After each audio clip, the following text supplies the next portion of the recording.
Hey, it's Jen Myers with Kunes Auto Group, and it's time for another Kunes car convo. But I forgot a car.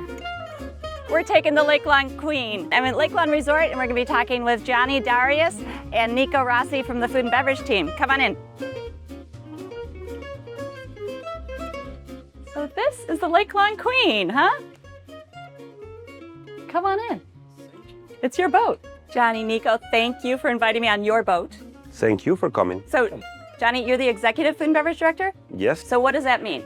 Well, I'm responsible for the entire, basically, food and beverage operation at the hotel. All the outlets, banquets, special events, basically everything that has food and drinks. And you didn't bring me a cocktail. The fun part of the hotel. The fun part, exactly. And Nico, you serve up the food. I do. I'm responsible for all the culinary operations in the back of the house of the resort, which means I take care of all the food and the menuing and the staffing of all the restaurants and behind the scenes. Those are big jobs. Yeah. Because you have 2 full-time restaurants. We have 2 full-time restaurants, the 1878 on the lake and the Lookout Bar, what is more like a sport bar with big fun at nights and DJs on weekends. And then we have the Island of Capri, what is more like a cafe, Starbucks. And then we have million weddings and events every year. Yeah, yeah. What's your favorite part of working here? I've seen the history, the culture, the Wisconsin people, the charming, not the winter though. Throwing Nico in the lake, I hear? Yeah, I did that once, but that's happened when he doesn't follow instructions. Yeah. Well, So it's your fault. I'm a chef. I don't always behave. It's your fault. Yeah. I follow the rules, that's for sure. Yeah, absolutely. Lake was very cold, actually. So. You know what? Let's talk for a second about 1878 on the lake. It is like a hidden gem, right? Because you can't really see it from Highway 50. But it's lakeside dining, it's amazing food and views. Like, how do you come up with that menu and what do you like about it? 1878 was renovated a few years ago. After we moved back in Wisconsin, Chef Nico crafts a new menu, who is going very well. He can talk more about his creations. I have been working more also with our food and beverage management team, creating new cocktails, bringing new bourbons, and trying to get all the train around, new tequilas. So it's, yeah, I do. And then we get to drink it, so it's good. Yeah, the food inspired is like the best hits of my career, of all my steakhouses that I've worked through the Midwest, and it's just really good comfort food with a lot of seasoning, a lot of flavor. Just you leave full, you feel great, good bottle of wine, and the views on the lake are excellent. They're beautiful, yeah. Yeah. People don't realize it, but yeah, you sit there, you're really lakeside dining, and it's got a beautiful property with the green lawns, and then right out to the lake. So, okay, so here's a chef question. Is there a difference between your favorite food to make and your favorite food to eat? Oh, absolutely. What's the one to make? Oh, my favorite food to make is actually like seafood, scallops. It's a very fast, easy preparation, and I'm not really a big seafood guy when it comes to that. I prefer a nice steak or a lamb chop, to be honest with you. But seafood is a lot of fun to cook because it's really quick. It's really fast. Yeah. What's your favorite food on the 1878 menu? Oh, and the 1878 is my short rib. We got a long bone short rib that we slow cook for about 8 hours, and then we serve it with a really nice raw. And what do you have, like pork belly pops or something? The pork belly pops, yeah. Pork belly pops. Pork belly holly pops, actually, yeah.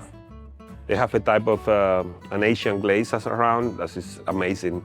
But the short rib that he said with the polenta is to die for. It's actually my best, my favorite dish on the menu. Like, anytime I eat in 1878, I ate the short rib. The short rib, the big short rib, yeah. Likewise, myself. That and a good glass of red wine, and you can't go wrong. That's always a good recommendation when the chef says get this, right? Yeah. No, you're not just pushing it. Yeah. Oh, no. But we're here on the boat because you have an upcoming bourbon dinner just next week. It's almost sold out, but you do these you do them a few times through the year, right? Yeah, we have, this year we are doing every year we do the summer series, where we have a sequence of wine dinners or bourbon dinners or tequila dinners. A few weeks ago, we have a tequila dinner with Maestro Dobel, what is one of the sponsors of the PGA, as we are a golf resort.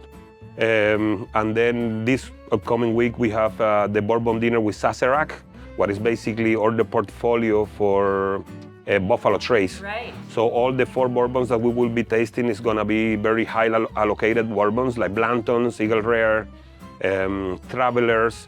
And then following that, we have another wine dinner coming with Los Vascos, what is a Chilean winery with French root.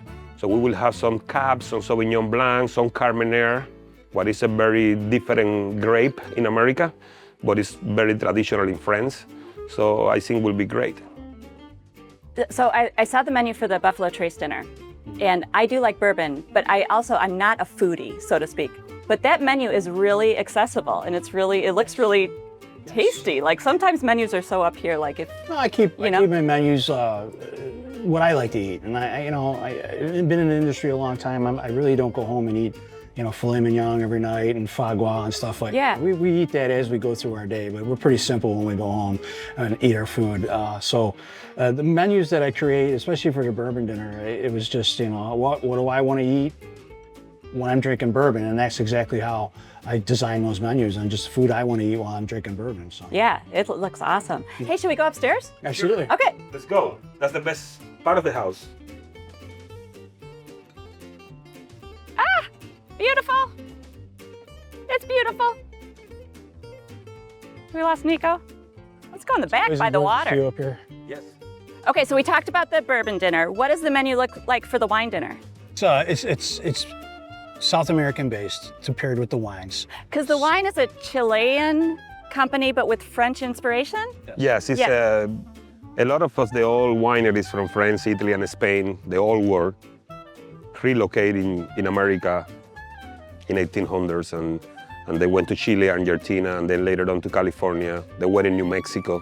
Gotcha. So some of those wineries have a lot of roots from the old school of European wines. So we tried all the time to do something that is a little unique and different than what everybody does per se, So when you're making a menu for a wine dinner, do you taste the wines first, or do you just kind of go off the description? That's one of the perks of the job. Look at that. I get to sample some of the wines from the different tastings, and then drink the wine, take my notes, and then do my research on the company and the backstory on the varietal wine and what pairs well with it, and just do my homework, and then I come up with some unique dishes.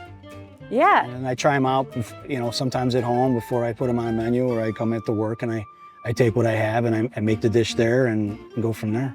So I know you guys, and you're not intimidating, right? But some people are intimidated by chefs and food and beverage directors. Like, you need to order the right wine and everything. Like, would you be offended if I get a Chardonnay with my steak? Or, like, if I just like that wine, is it okay to get with whatever I want? No.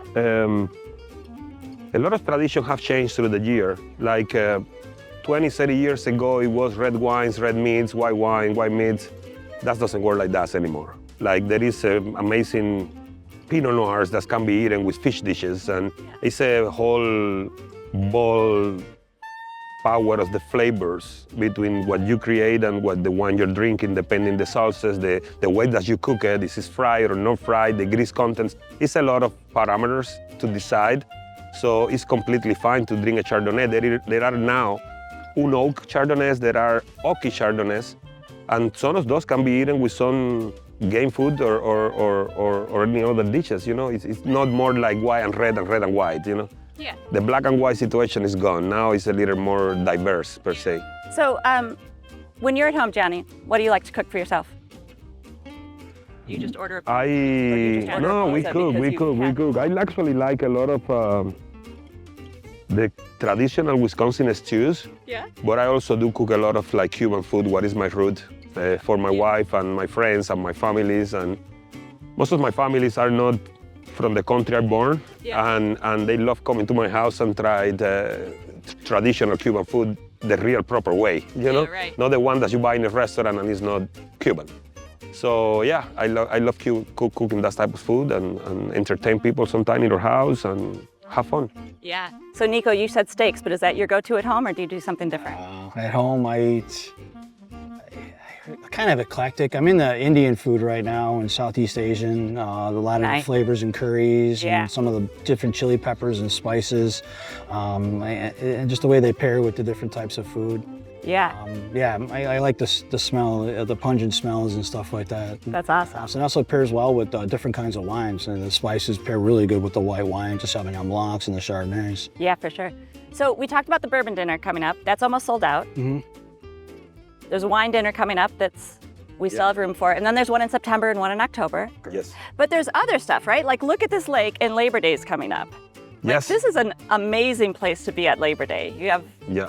Labor Day, we have a whole weekend of activities. Starting by Friday, we have a lot of kids' activities, Friday, Saturday. We have live music right here in this lawn on Friday night. Saturday, we have also live music. We have DJs. Then Sunday, we have the big cookout with a band playing here all afternoon. So yeah, we will have like bouncing houses, kids' lawn games. So it's basically a whole weekend of yeah. amazing activities for families and for adults and for everybody who want to join a good food and great music and amazing drinks by the lake. So really, Lake Lawn Resort, I tell people, if you haven't been to Lake Lawn in the last couple of years, you haven't been to Lake Lawn. It's been completely renovated. It's beautiful. The food and beverage is miles apart from anything. Yeah. It's really just a special place. So great for holidays. We'll have Thanksgiving coming up. We have a lot of stuff going over Christmas, so keep looking at the website and everything. But you guys are doing a great bang-up job. Thank you. Thank you so much. Yeah, Thank you thanks so for much. having me on We your are show. grateful to be here. Yeah, Yes. good to have you guys. Happy to have you. Okay, It's our boat, remember? it is your vote. All right.